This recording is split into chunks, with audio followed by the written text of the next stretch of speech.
At this time, we're going to have a little Gentalk, Finding Generational Potential, and we have a great panel lined up. And the first person I want to introduce is Tania Jackson. And last year, she was the kind of the sole millennial that kind of stepped up at the end of our Bridge Builders Conference and said, "Hey, what about us? What about us?"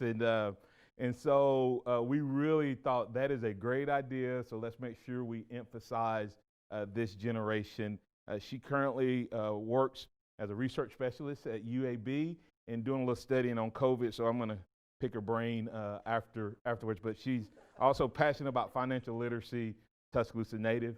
To my left, we have Mr. Tim Alexander, who just shared with us, and he's the character development director at UAB. We have Ms. Marissa Davis, who is a team member of Alabama One, and she's kind of the gap between Gen Z and millennials, and so she'll be representing that. She's a Troy graduate. To my right, we have Mr. Andy Phillips, owner of Overflow Express Wash, former Yankee baseball player and also an alumni of the University of Alabama, works a lot with young people. He and his wife have a great ministry where they pour into young people. And joining us virtually is Dana Duckworth, the head coach of the University of Alabama gymnastics team. And I mean, what a great story she has. She's been involved in this sport all the way back to our days back in the early 90s as a champion, 6 SEC championships, 8 All-Americans. I mean, the bio itself speaks for it, but she also has invested her life in pouring into the millennials and now Gen Zers. And also joining us will be Asia Sims, who is one of the assistant coaches with the gymnastics team. So we're looking forward to having her add some content, both from a coaching standpoint of leading this generation, but also being a member of the generation itself. So let me define the generations, and then we'll get into some discussion. Generation X, of course, is the generation that I think when I started realizing that everybody has labels. Born 1965 to 1980, they're currently age 55 to 40, so I'm an Xer.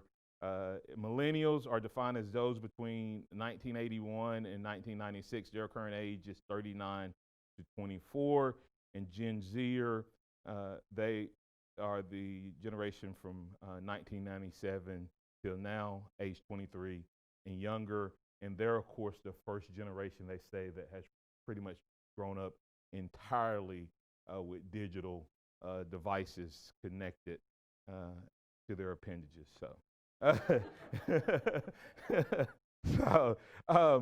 Let's start off just a general question, kind of chime in as you have comments. But the millennials currently, they are the largest generation in the United States. And based on this fact, what are some of the unique opportunities we believe millennials have to influence our nation?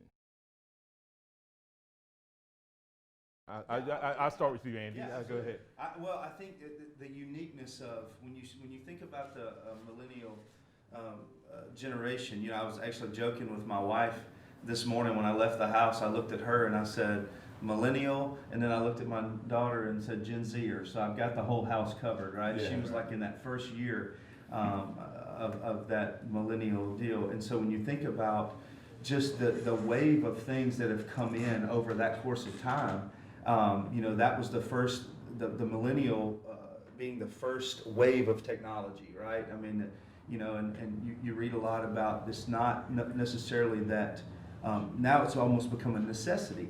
And so there's this, and then you think about even economically, like what we experienced, that generation has experienced from kind of being the children of the baby boomer generation, and so there was this thought process that, parents didn't want their children to experience some of the same things they did, so there was a huge involvement. And so I think, the reality is there's this unique gift set, and I think what we all have to understand is generationally everyone's different. The top down model, it's not that it doesn't work, it's probably just not the most effective, right? I mean, we have to get to know people and understand. And the reality is when we look at from a leadership standpoint, as when we value people, we lead. Right. When we look at outcome, we manage. And the millennial generation, in and of itself, they want to be led. And so our focus has to be more about the relationship and investing in the relationship more than the bottom line.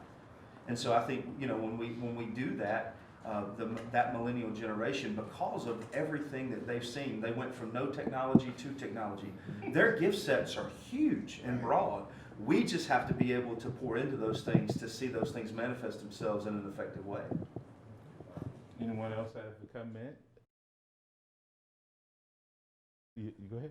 With me being a millennial, just like Andy said, growing up in a time, I remember a time where there was, no technology. We had those AOL discs, and I'm like, what is this? How do I use this? To a time where I'm constantly on my phone. I work from my phone. I really cannot live without my phone.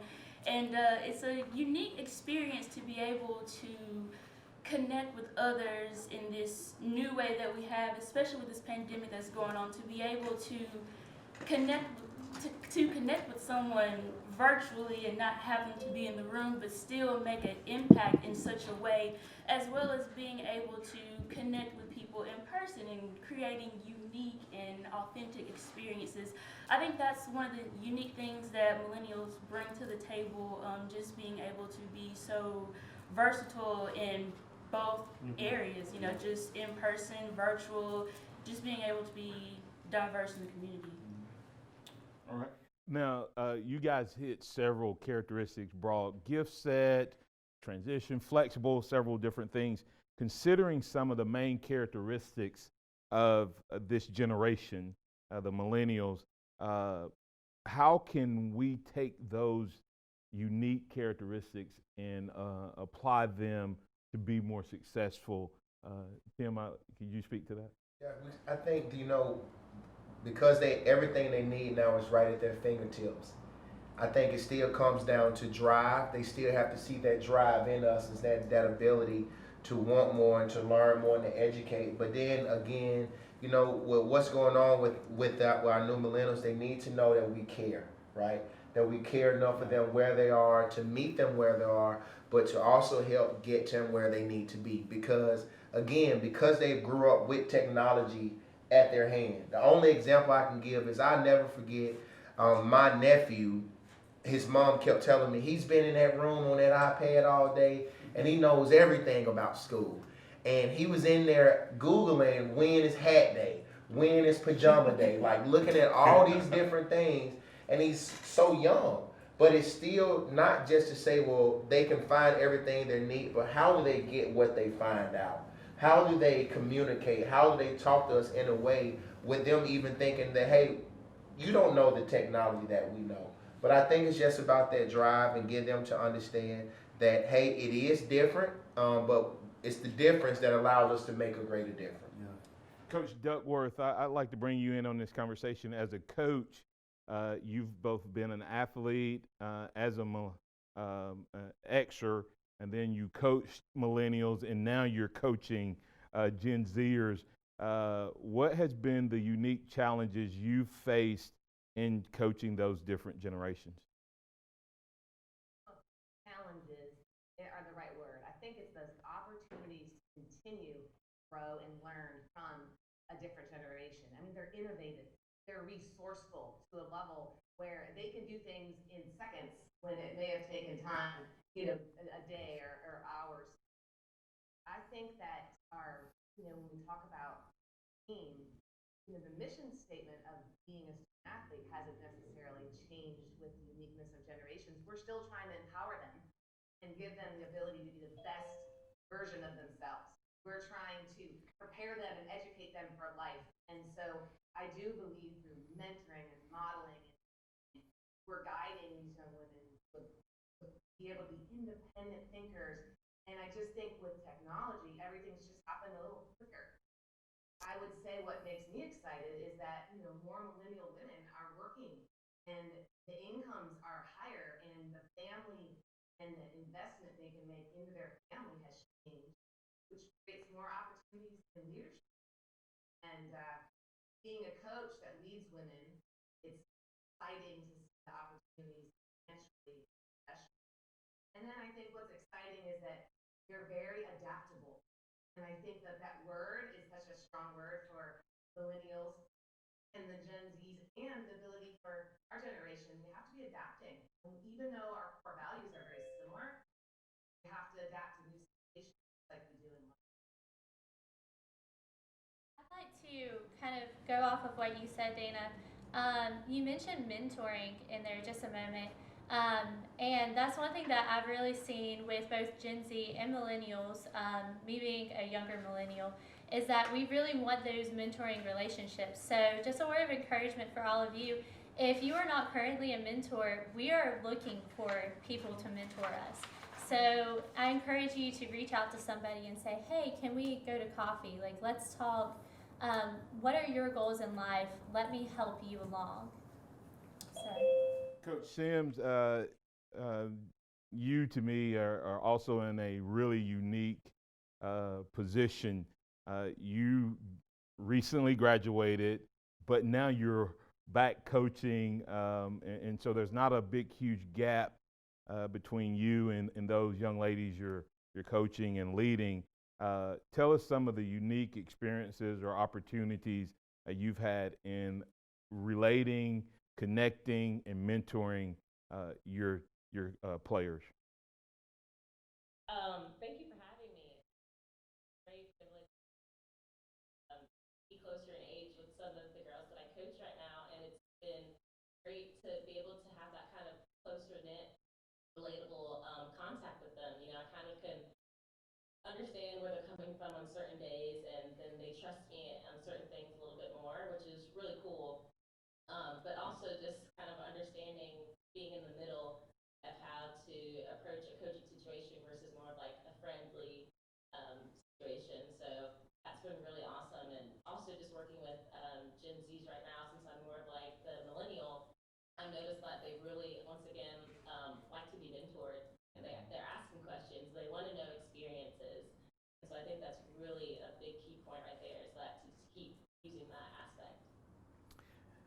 I'm going to kind of turn the heat up on the conversational a little bit, if that's okay, because we've really been, applauding this generation and the millennials and the Zers, and they do have a lot of quality. But there's also some challenges with this generation and leading these two generations, I should say. And the first question I have is regarding a word that is thrown out a lot. It's the word tolerant. We got some people that's outside of the Gen Xers in this room. We have some in the Gen Xers, and then we have the millennials and the Gen Zers. And I would love to hear from the panel kind of what's your definition of tolerance, and has that definition morphed, changed, and we can have some agrees or disagrees as well in the discussion. But how do you think the term tolerance is translated in today's culture? Well, for me, tolerance means being open-minded, stepping outside of yourself into someone else's shoes, seeing things from their perspective. A lot of times we get stuck in our ways, and traditionalism isn't a bad thing. It's good to have core values and to stick by those values, but it's also important that we are connecting with others in such a way that we are relating to them instead of just coming from your own perspective. It's important that you step outside of yourself and just see things in a different way. And I think by doing that, you're able to connect with others in a better way, as well as being able to, share experiences. And that's how we learn and how we grow. That's how we connect. I don't really see any other type of way by just stepping outside of yourself and, putting yourself in somebody else's shoes, for sure. Yeah, it's funny. This word actually got brought up the other night when we were doing a Bible study. The word tolerance is actually used in the book of Ephesians, and when it talks about being patient and being kind and all these there's actually a word used there is intolerance. And I think sometimes we use the word tolerance as this negative connotation, right? I'm just tolerating things. And I use this example, and I think anybody in the room that's married will speak to this. There are moments in relationships, and again, and when I said the same thing, it happened. When I said marriage, people started laughing. But there are moments where there are disagreements, there are things that happen that you have to come to a place that sometimes tolerance means that there's still opportunity to work through things, right? It's the moment that I quit, it's the moment that I become intolerant that says there is no hope. There is no hope for an answer, there's no hope to move forward. And so I think sometimes, there's things we can agree on. There's things that when you're managing or leading people, there's things that get frustrating. You find yourself like, why am I tolerating this behavior?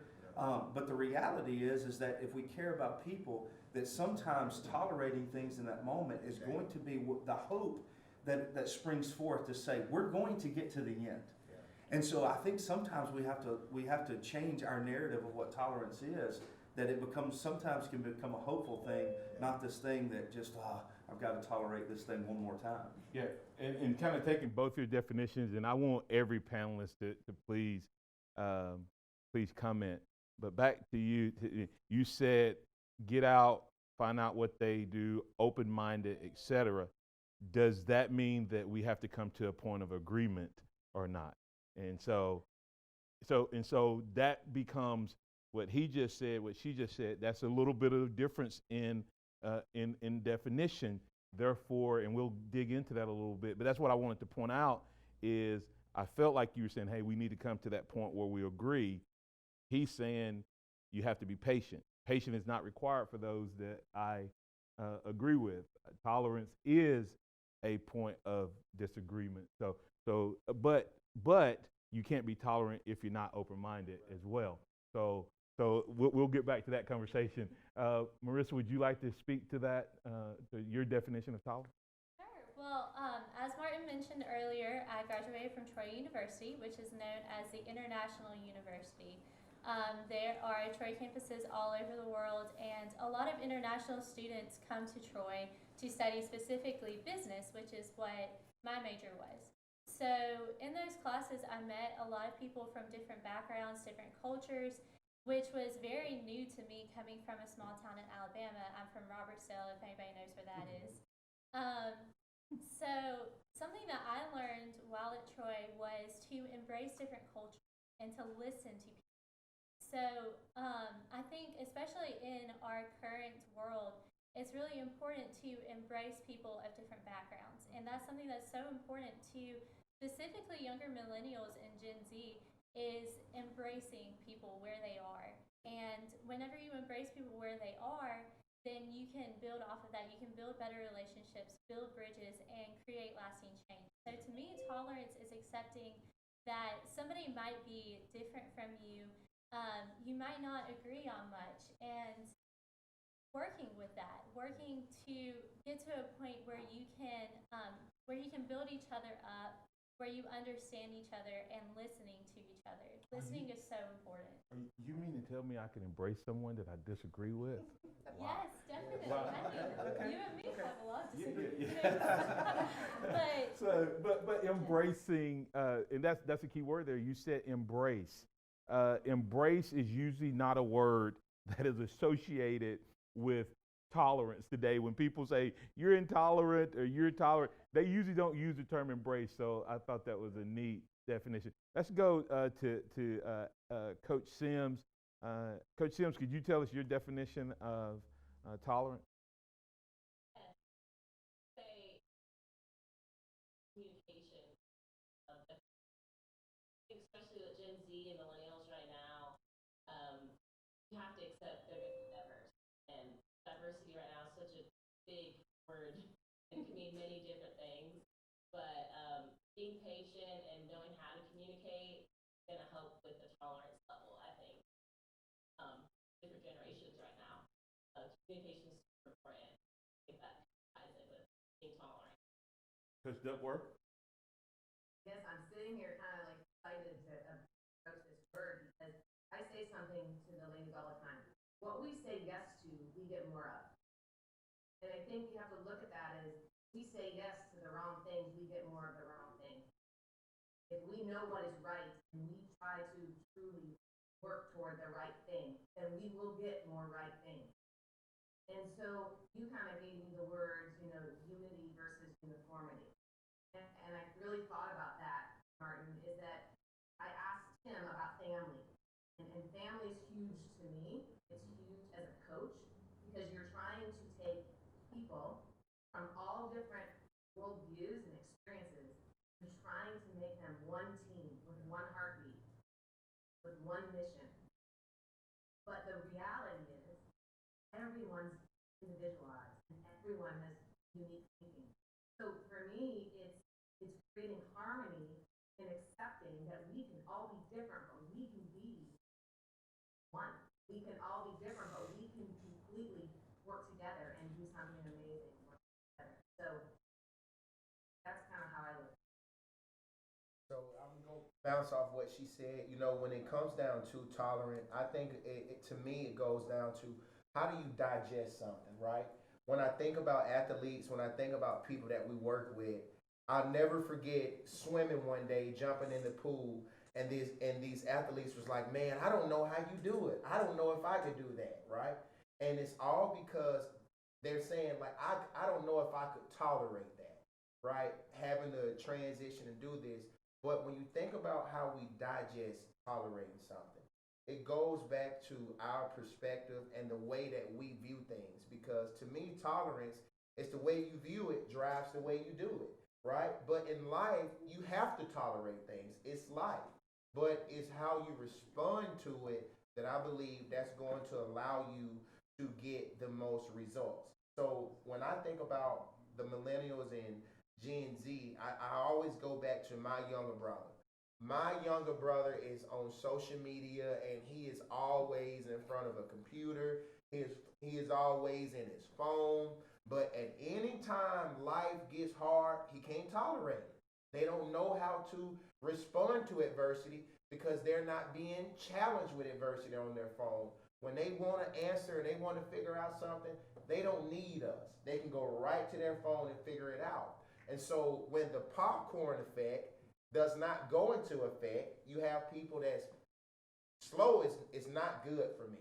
But it's teaching them to take emotion out, take feeling out, and let's zoom in on reality. That way you can deal with what it is you're trying to tolerate, if that makes sense. So. Yes. And so all of those definitions kind of go hand in hand, and I kind of bring them together and create a little bit more conversation around, okay, we heard communication, we heard embrace, we heard popcorn effect, the patience, and all of those things. To me, there's a word that I think is absolutely mission critical to tolerance, and that's the word respect. Respect. But there's a new word out there now used, woke, that's being thrown around a lot, which tends to mean that, hey, I've come to a greater or deeper revelation than you. So sometimes that term itself is pushes out a sense of disrespect to anyone that is quote unquote not woke. And so when we think about tolerance, I think as a whole, society, social media, and everything has told us that tolerance means that we get to a place of agreement. And I think that is the definition. The definition of tolerance in its core means that we don't agree. I do not have to tolerate Jason Halperin, as one of my team members because he and I get along and we agree. Now that doesn't mean that we won't have moments that we have to tolerate each other, or something we disagree on.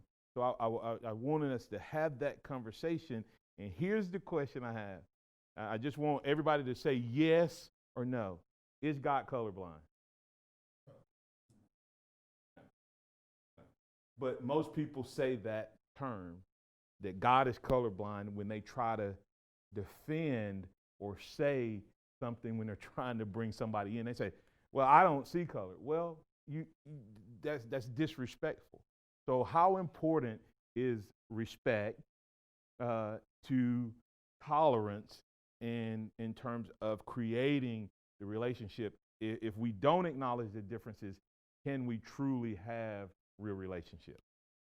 Can I Yes, jump in? yes, Because absolutely. I'm the one that, I'm the one that was always just see love, right? I mean, my family, my family looks like a coloring book, to just be true. So I've never seen color, and I used to say that all the time. And I never forget my father-in-law. He stopped me, and he said, "You do see color, but you see the uniqueness of the color, right?" And so I kind of flipped that because, again, all of our blood is red, right? And when you really do think about that, it goes on to say, as you said, it's about seeing the uniqueness of our skin. But when it comes down to understanding me and you, I'm gonna just use her as an example. It's not. It's about how can we take our differences and make the greater difference. And the only way to do that is to try, because people say, I know how you feel. And I'm like, no, you don't. Because you've never been in a wheelchair, and you can go and do little things, but it still doesn't allow you to know exactly how I feel. But the uniqueness to learn, right? And that's the thing. People, we don't need solutions. We need listeners. Because sometimes when people listen to you, that makes you think, man, they are really concerned, because they're sitting there trying to listen to the difference that the world and society make us choose when it comes down to our skin. And so we have to be very unique in our tolerance. One thing I do not tolerate is I don't do race. That's not me. I don't that's something I don't get in, because I believe, as biblically wise, your charity starts at home. So everything you've learned and habits you've been created is either because it wasn't at home or it was lack at home. And so I've never really did that route, because I've just known to understand that when it comes down to my tolerance, the way I tolerate everybody versus this or black and white or whatever it is understanding. Let's put our feet in somebody else's shoes. And when you do that, just by me trying to figure it out, that's how you build that gap with difference, understanding. Yes, our skin looks totally different, but the uniqueness is that how we can come together and paint a picture with all different colors that still get the same thing done. Yes, I always tell people God is a master gardener who doesn't have all red roses. He has all the different colors of the rose, and that is so much prettier than a garden with all one color. So the color and the diversity definitely exist. I'm going to change the subject unless someone else wants to comment on that. So I'll give a second if anyone else wants to comment. Well, I'm going to steal your words from yesterday real quick. Yesterday, Martin said there's a difference between unity and uniformity. And that's so true. We want to be united, but that doesn't mean that we need to all look the same, all act the same, all have the same personality. So in your teams, and whenever you go out into the community, look for unity, not uniformity. Embrace those differences between cultures, between individual people, because we are all individuals. And like Tim said, you don't know what that person is going through. So I encourage you to listen, as Tim said again, and embrace those differences. And Coach Duckworth, would you speak to unity and uniformity as a coach that coaches a gymnastics team? And please don't let me mess up. There's a floor routine and a balance beam and yeah, some other things. But do you recruit the same athlete for every one of those, or is there a lot that goes into finding that, and then once you find it, you have to create that oneness?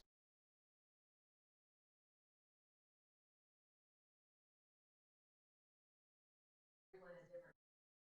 So when you're looking at strong bar and more work, who's You know, some people are more powerful, some people are more elegant, some people are bar swingers, some people are not.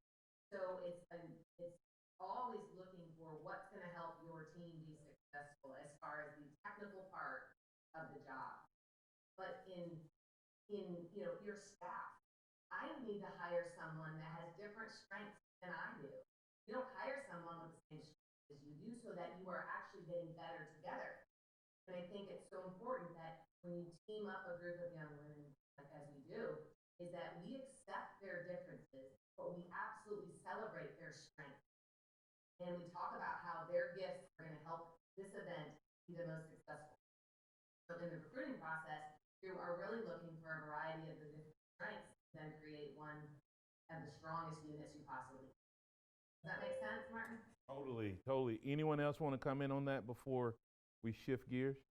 Go ahead. I would like, just one thing is that, you know, I think there's this thought that, you know, the reality is that every one of us are supremely capable of this idea of difference and diversity and all this. We live it every single day, right? If anyone's a sports fan, we're completely okay with our football team having receivers and quarterbacks and this.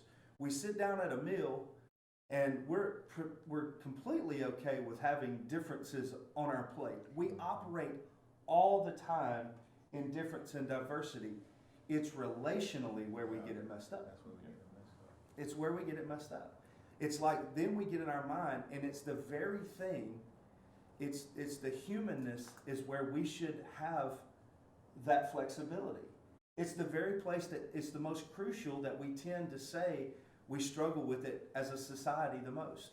And so, you know, the adage of, well, it's the way I've always been, or it's the way I was growing up, or it was the way I was, yes, those things play a part, but we have no problem being flexible in every other aspect of our life, you know, and again, the uniqueness of people is what makes the world go round, and to be able to embrace that and work into those things. You know, we have to eliminate the excuse that that's just not who we are, because, you know, if not, our football teams and gymnastics teams and our banks, I mean, what would this place be if everybody had the same skill set? You would probably wouldn't be open very long. And guys, I'm going to just go through some words that all of you have used or said that kind of tie in the key to tolerance, the key to diversity, the key to being, having unity and not just trying to get uniformity. Open-mindedness, you start off talking about that, and I like the fact you said be open-minded, but also don't throw away tradition. I think that's where a lot of times millennials and Gen Zers lose the older generation is they think because they have a new way of doing it, you have to throw out tradition. But be open-minded if you're older. Be respectful for tradition if you're younger. Differences, embracing, patience, empathy, listening, relational, all of those things are key to us being tolerant. So now let's bring it back to a conversation around the workplace and all that. Millennials and Gen Zers, they place a high value on the work environment, workplace culture, employee empowerment, aligning with their personal values outside of just work. How can business owners and community leaders and pastors and how can they take those qualities and actually make them an important part of their day-to-day business? One, you have to show up. I mean, you have to show up in their lives, and that's the biggest challenge. It's going to take, quite frankly, sometimes some inconvenience.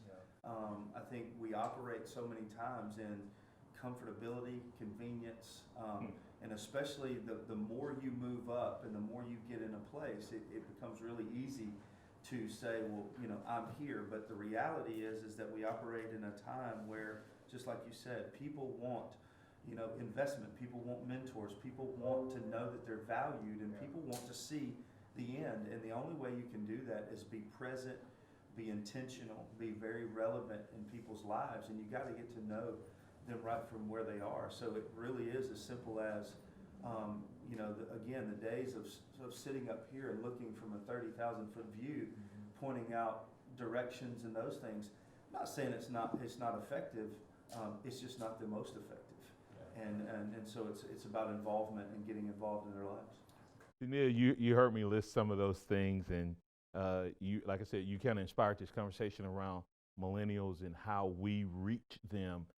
Because last year it was kind of a blind spot, specifically for us in the way we presented the information.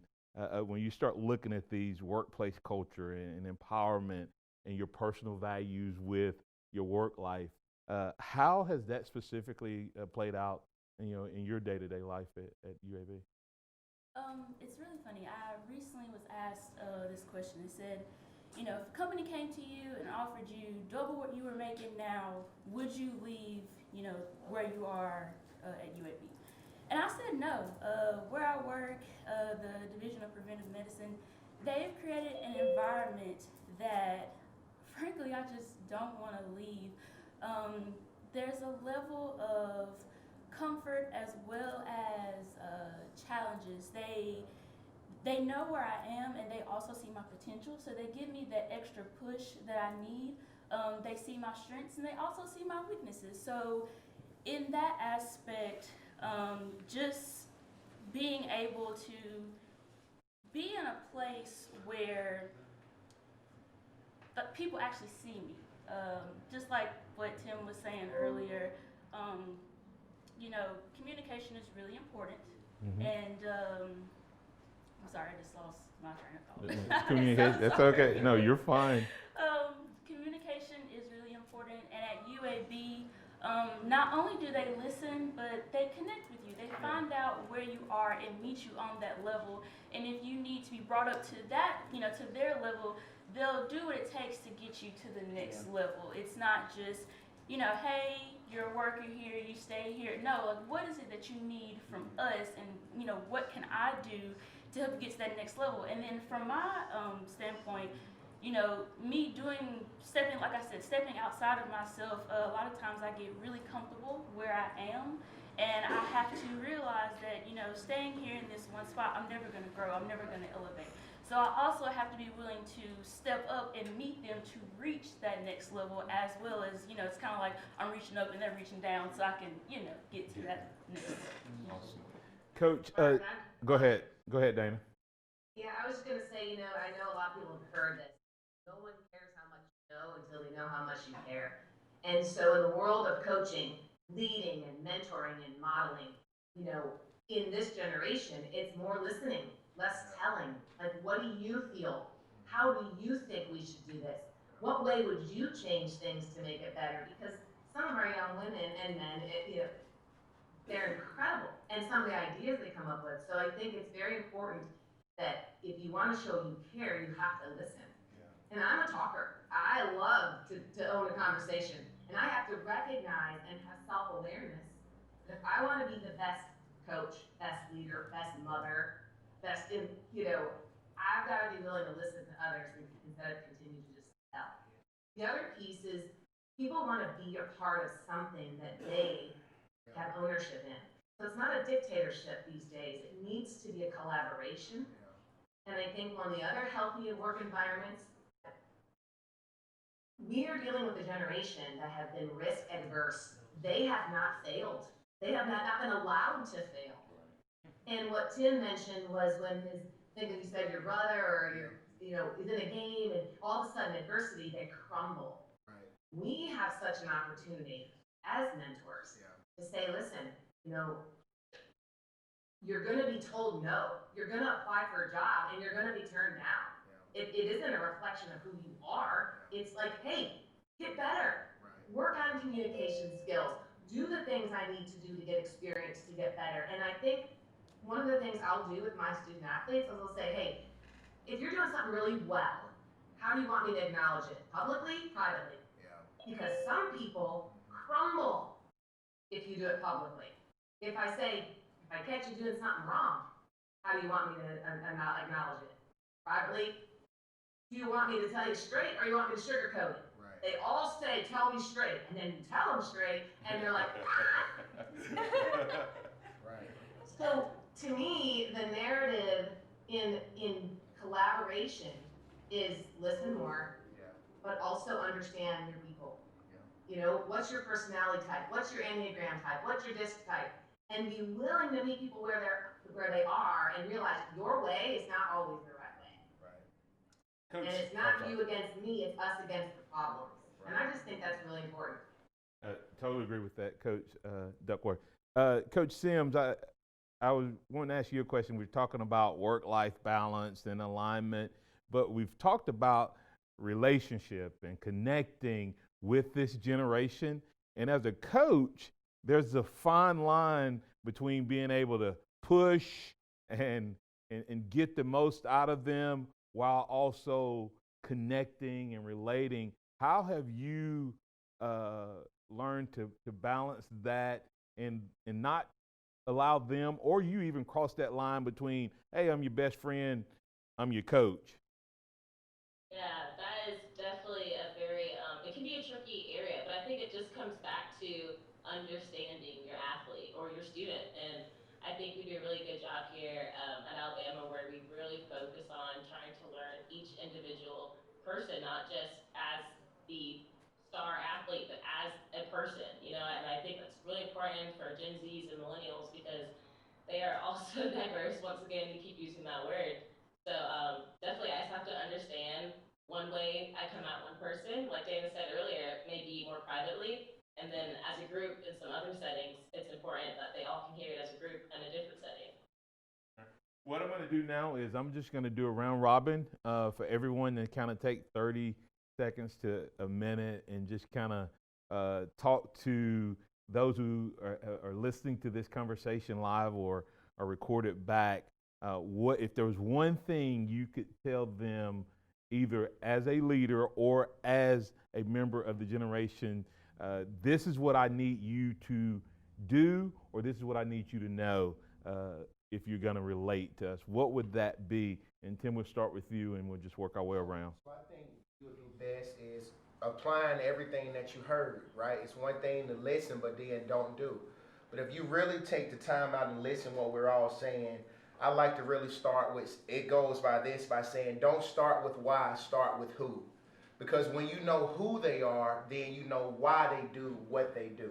Because your why is found in who you are. So I don't want to know how great you are. I want to know who you are, and that lets me know why you're great at what you're doing.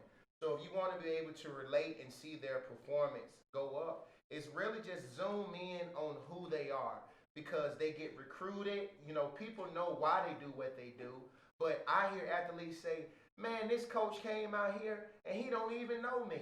He don't know my brother. He don't know what's going on. But you want me to run through a wall for you, but you don't even know me, right? So it's not doing it because you got to do it, but do it because you want to do. So my advice would be you would do well, I say, by figuring out who they are, figuring out why they do what they want to do, and what is it that they want to do. It's three questions. Who are you? Why are you here? And who do you do it for? And that'll allow them to show you what it is they want and willing to go and get what they want. Okay. Well, so I said earlier that I am a very young millennial. I actually fit in more with Gen Z. I'm 24. I don't remember not having internet or my phone. And one thing that my generation has really struggled with is preconceived um, assumptions about our generation. And that's one thing that we honestly cannot stand. So we are individuals, and we are not what you see on social media, what people say about millennials being lazy or Gen Z, just being stuck on their phones. So if I could tell you one thing, it's to, again, get to know the individuals, embrace the differences in your culture, embrace the differences in your generations, and throw those notions out the window. We care not about what you do, but about how you do it. And an important part of that is getting to know people, talk to them, listen, and make an effort to be present in their lives and to make a difference. Earlier, Marissa spoke about mentoring. That was the one thing that I could stress to the generation before me is don't be afraid to reach out to, younger generations and lend a helping hand. I actually decided to seek a mentor after the first bridge builders last year. What got me thinking last year was there was so much information being passed around that I had never been exposed to before. And I remember one lady, she was, harping on the younger generation. They know all these songs, they can do this and they can do that. Don't even know how to write a check. And I remember Google taught me how to write a check because nobody reached out to me and was like, hey, this is how you do this is how you do that. So what I did last year was I made a list of everything that I wanted to know, all my weaknesses that I wanted to improve on.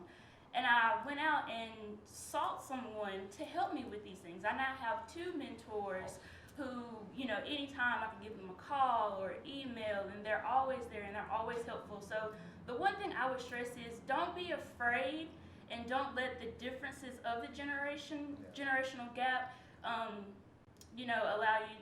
Don't be afraid to reach out to the young generation, and then as well as the younger generation, don't be afraid to ask for help. We don't know everything. You learn from experience, and we don't all experience the same thing. So, reach out to someone who has, lived a different life than you, and just be open and willing to accept what they have to offer. Yeah, I think pliability, being pliable in both ways, right? Yeah. As a leader, either way. I mean, we have to be pliable. We have to be adaptable to be able to adjust and to really get. I mean, everyone with all the differences, right? With all the differences of the generation, there's one thing that I think is common across the board, and that's every one of us want to know that we're valued and that we matter. Yeah. I mean, that's it. I mean, when I start to find my purpose and who I am, life seems to come together. And so those are some constants. And I think so many times we all can lose sight of those things. If I start to value everyone else in the same way that I want to be valued, life changes. Things change, things shift. And I think that's what we could use more now than ever, is looking at people and looking at their strengths and saying, you know what, I'm going to be pliable to say what opportunities do you bring to challenge me to grow and be better, and it's only going to help me to grow as a person. So that pliability, adaptability, and really just loving people for who they are, Right. and finding value in those people. I like that. Dana? I would agree with them hearing that there's a lot of myths about millennials and Gen Zs. And they're myths. I think that millennials are confident and social and tech savvy, and they love creativity and love their families, and they want to change the world. I truly believe that. But I also think we have to remind ourselves that we're currently, it's not just the millennials and Gen Zs. All of us are living in a world of everything is fast. Right. Everything is convenient. We're being entertained with thousands of images a day. We are, setting ourselves up for success, because who wants to fail, even though we know failure will help us grow the most? And a lot of us are entitled. We're coming out of college, we think we're going to make 100 grand a year and be the president in 6 months. It doesn't work that way. Right. It's not a negative. It may work for a millennial or Gen Z. I think we have to just be able to remind ourselves that things that take a long time, things that are hard and boring and risk taking and hard labor, that side of the equation is where we become true champions in life. And so if the mental and social media piece is making us have more anxiety and depression because we don't know how to handle some of the realities of life, we also need to encourage people is don't be afraid to ask for help. Right. And if it's a mentor, it's a mentor. If it's a doctor, talk to someone that you need to talk to. So I feel like there's both sides of the equation of there's so much beauty and growth going on for everyone, but don't forget that sometimes the biggest rewards come from the longest processes, and be in love with the journey. All right. Coach Sims? Yeah, and I would just encourage older generations to continue to be honest to the younger generations about reality. I mean, like Dana was saying, they want to do things, but we may not know how to get there exactly. And I think older generations can once again be those mentors and just be honest and really help with networking and connections and relationship building. But I also encourage millennials like myself to continue to just try new things, but with respect in class. And I think that's key to build that collaboration. Coach Dana, did we have a specific question for Coach Dana? In- Coach Duckworth, the question is from Shelby. How do you handle differences in teammates with either character or color differences that causes friction? Well, I think the word inclusiveness is a huge word in celebrating people's differences. And we're all learning and growing. And I say all the time that our challenges allow us to be more self reflective and learn and grow the most to create an environment where everyone can feel heard and everyone can feel they can grow and communicate and have open conversations. And we have to learn how to have crucial conversations. And it's not easy, it's not perfect, but you have to be willing to create that environment. And if it hasn't been there, how can you grow and provide those opportunities? okay. All right. We'll give a moment if there's anyone out there right now that have any questions, comments. Please feel free to share those at this time. And as we wait on that, I will say, if I had one thing to say, I would say it's both and. And what do I mean by that? It's both the millennials and the Gen Zers are feel entitled. I think without a shadow of a doubt, they want what their parents had, and they want it when they're 25 versus their parents working to get it when they're 45. On the other side, I think they are a generation that thinks out of the box. That you look at the creations and the inventions and the things that they do and they bring to the table. I think they're open minded. I think they're creative. And I think all of those things go together. But you can't take advantage of it if you don't learn to listen. And you don't take time to find out who they are. And once you find out who they are, if you don't take time to embrace them, because sometimes when you find out who they are, they're different than you are. And most people leave at that moment, but you have to learn to embrace despite the differences. Well, you can't embrace the differences if you're not open-minded, if you're not willing to be traditional, and then last but not least, if they're not pliable and you're not pliable, if you're not both looking up and down. I would say this to the Gen Zers and millennials: don't wait on someone to come offer to mentor you. There are a lot of people, that is such a misconception out there, that people should come find me to mentor. I know that there's a lot of times that there's mentors waiting and wishing, but they don't want to be arrogant. They see something in you, they offer, but don't make them. Please hear this. Once a mentor offers to help you, beat their door down, email them, call them. Don't make them come after you. And that is something that I think the Gen Zers and millennials miss. Hey, they won't invest in me. Yes, they will. But you take the initiative like you did. You're a great example of that. So we probably could go all day with this, and I'm over time, but the conversation has been unbelievable. And now we have questions, so we will get those questions at this time. Okay, so we do have a couple of questions. This question is for either Coach Duckworth or Coach Sims. This is from Brittany, and her question is, do you know the personality types of your gymnast? If so, how do you use those to motivate or impact them? Asia, you want to take a shot at that? Yeah, sure. Yes, we know a good idea of them definitely, and I really think we try to use that. Well, they try to use it with each other. I think too when they really kind of do our team building exercises and getting ready for season in the team locker room, and also just in practice, they kind of really use each other's strengths on knowing which person kind of needs a little more chill atmosphere before they go up and compete, or someone that needs to be hyped up before they compete, or if someone just needs Dana to just come over and talk to her for a second, you know? And I think that is really beneficial and helps us kind of get that competitive advantage. So we incorporated the Enneagram, and if you don't know about the Enneagram, it's an amazing tool. And it's just a tool to be able to understand who are you and what are your natural tendencies.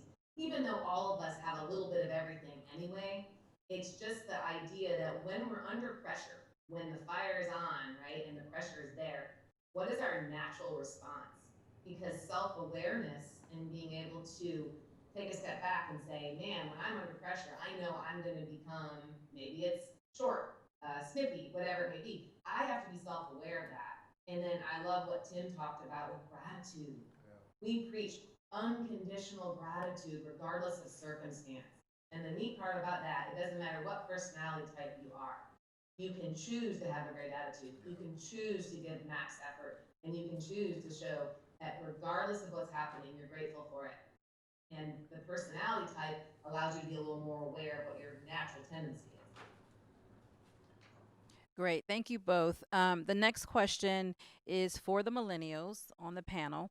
How do you disconnect and recharge? And this is a question from Charlie Matthews. How do you disconnect and recharge? For me, growing up in a digital world for the majority of my life, it's easy to get lost in the digital world and it distorts reality. So what I have to do is honestly just unplug, literally, turn off the TV, turn off the Netflix, turn off the phone, and connect with the real world.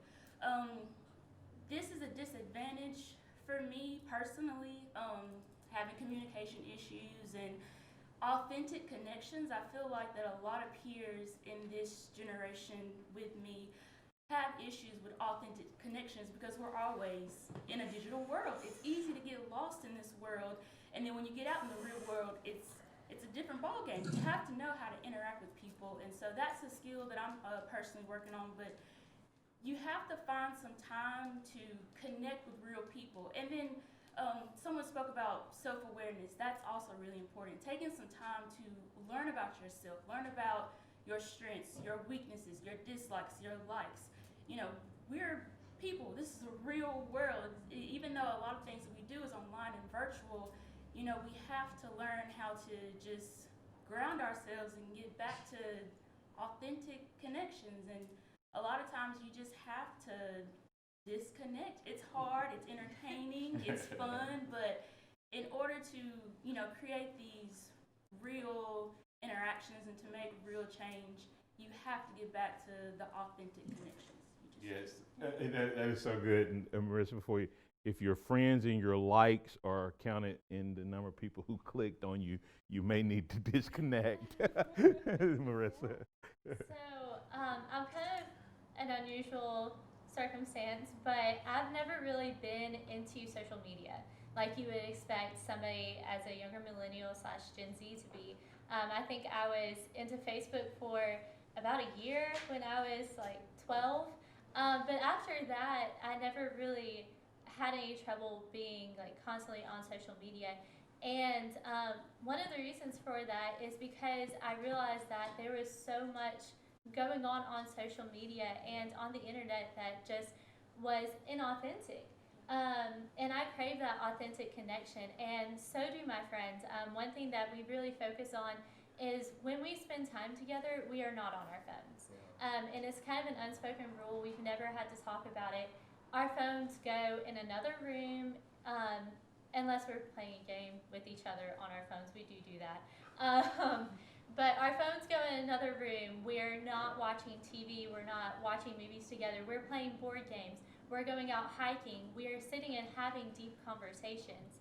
And I've had a couple people ask me how we do that and say it's a little strange, but it takes a lot of effort. Yeah. Saying, okay, I'm going to put this away. Put your phone somewhere where you can't reach it. Hide the TV remotes. Like, seriously, put them in another room somewhere where nobody else knows where they are, and make that effort to sit down, have a conversation. If you don't text somebody every day, like, that's okay. And we've kind of had to learn that outside of college, not living in the same room as each other or in the same building. we've really had to learn how to make an effort to call each other and have a 2 hour long phone conversation and block out that time and say, this is yours. So for me, it takes a lot of intentionality. And if that's not something that you're currently working on, I encourage you to do that. Really think about those people who are important in your life and make sure that you call them every now and then. And if you can't talk on the phone, or like my brother, he's not very good at talking on the phone. My mom is on the call; she would definitely agree to that. So, and this is something that I need to be better about. Is if that's not his way of communicating, then text him. Make sure that you block out a period of time to go and spend personal time with them. So I encourage you to be intentional in that. Okay.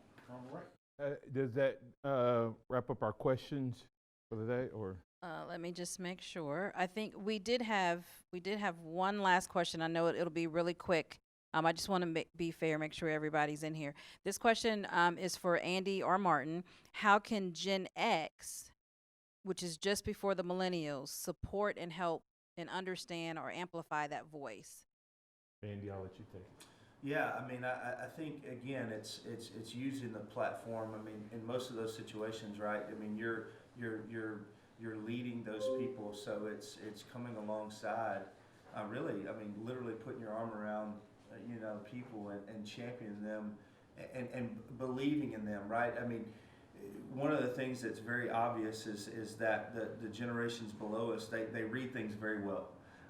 They read body language, they read frustration. So it's really about that belief. It's communicating the ideas that, hey, I believe in you. You can do this, and that communication. That word's been thrown around a lot, but it literally is. And that is something that has, we go back looking at generations before us. Communication wasn't always something that was done very well. It was kind of, you do this because I said so, and I love you wasn't something that was thrown around a lot, and I think that's something that people crave. So my generation, looking down and going in that direction, is really communicating that belief that, hey, I believe in you, and this is something that we're going, and I'm willing to help you do whatever it is to reach the things that you want to do. And I'll quickly take that with be a bridge builder. Bridges are built that allow communication or travel or commerce or conversation or relationship to go both ways. So if you want to maximize that relationship, be a bridge builder. Thank you so much, Tim, Marissa, Tania, Andy, Coach Duckworth, and Coach Sims. Thank you all for that. And at this time, we're going to have a quick conversation with Miss Charlie, introducing one of our branch managers, Tamika Carey.